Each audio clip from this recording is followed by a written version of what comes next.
एक बार किसी बड़े देश की एक राजकुमारी थी।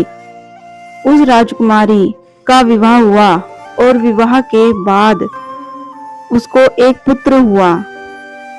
वो राजकुमारी अपने नन्हे पुत्र का हर तरह से ख्याल रखती थी और हमेशा उसके साथ ही रहती थी।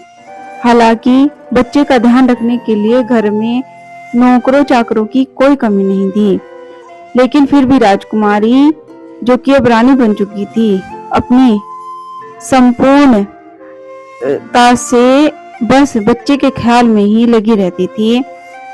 वो अपने बच्चे से अत्यधिक लगाव करती थी। इसी कारण सदैव उसे अपनी आंखों के सामने ही रखती थी।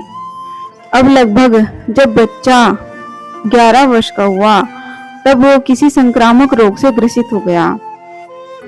बहुत सारे योग्य चिकित्सकों को दिखाया और उसका उपचार हुआ, लेकिन चिकित्सकों का कहना था कि बच्चे की सांस से दूर रहा जाए, अन्यथा संपर्क में आने वाले को भी ये बीमारी लग सकती है और ये बीमारी थोड़ी सी घातक है।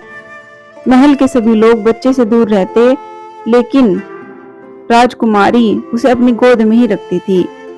उन्हें सभी मना करते, लेकिन माँ का दिल तो नहीं मानता है।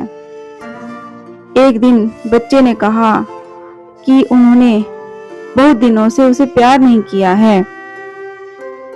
यह सुनते ही राजकुमारी, जो कि उस छोटे से बच्चे की माँ थी, उसने अपने पुत्र का चुंबन ले लिया।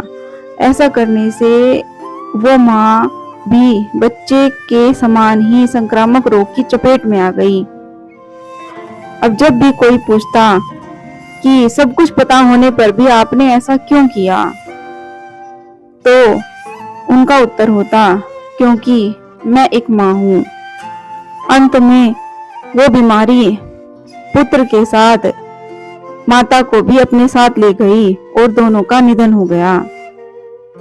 माता की समाधि पर लिखा गया, क्योंकि मैं माँ हूँ।